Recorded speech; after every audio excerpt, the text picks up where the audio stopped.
Hello বন্ধুরা, welcome to my blog. সবাইকে স্বাগতম জানাই। ঠিক আছে, অনেক দিন ভিডিও আনতে পারিনি, আমার ফোন ভালো ছিল না। আমি নতুন ফোন কিনে আবার ভিডিও স্টার্ট করেছি। তোমরা আবার নতুন নতুন ভিডিও দেখতে পাবে স্টাইলসের কাজের। ঠিক আছে, চলো আজকে একটা কাজ করা হচ্ছে, সেটা তোমাদেরকে দেখাচ্ছি। চলো শেয়ার করি। ঠিক আছে বন্ধুরা, এই দেখো বন্ধুরা, এটা ডাইনিংয়ে বর্ডার হয়েছে, দেয়ালে টালি হয়েছে, গেট হয়েছে। ঠিক আছে, এদিকে দেয়ালটা হয়েছে, উপরে টপটা ব্ল্যাক টালি দেওয়া আছে। আর এই বাথরুমটা অনেকদিন আগেই হয়েছিল, আস্তে আস্তে করছে এরা সব। ঠিক আছে, বাড়ি মালিক। বাথরুমটা কেমন হয়েছে দেখো বন্ধুরা, পুরো দেয়ালটা এই টালি আছে, আর ঘরের দরজাগুলো বর্ডার দিয়েছে, এই দেখো। ঠিক আছে,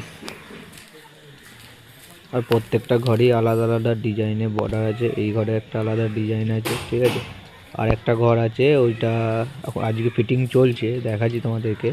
ঠিক আছে, এটা ফিটিং হচ্ছে, বাইরে যে দেখছো।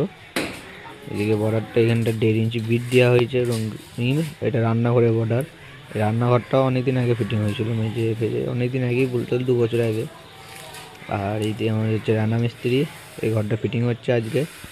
ঠিক আছে, আর এখানটা একটা বর্ডার হবে, দেখতেই পাচ্ছ। এটা এখন খালি আছে, জানলাগুলো ফিটিং হয়নি, করবে কালকে। ঠিক আছে, তাকালো একবার, দেখতেই পাচ্ছ। জানলাটা ধুলো আছে বলে নোংরা লাগছে, পরিষ্কার করলে দেখতে সুন্দরই লাগছিল। দেখতেই পাচ্ছ কেমন হয়েছে বন্ধুরা, বলবে তোমরা, কমেন্টে জানাবে একদম। আর এটা 2 ইঞ্চি বিট দেওয়া হয়েছে, তারপরে টালি আছে, তারপরে আবার উপরে ব্ল্যাক টালি আছে। ঠিক আছে, এই যে রান্নাঘরটা বলছিলাম, অনেকদিন আগেই হয়েছে। রান্নাঘরটাও খুব সুন্দর লাগছে।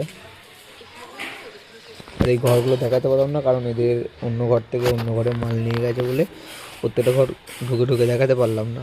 ঠিক আছে বন্ধুরা, আর ভিডিও ভালো লাগলে অবশ্যই চ্যানেলটাকে সাবস্ক্রাইব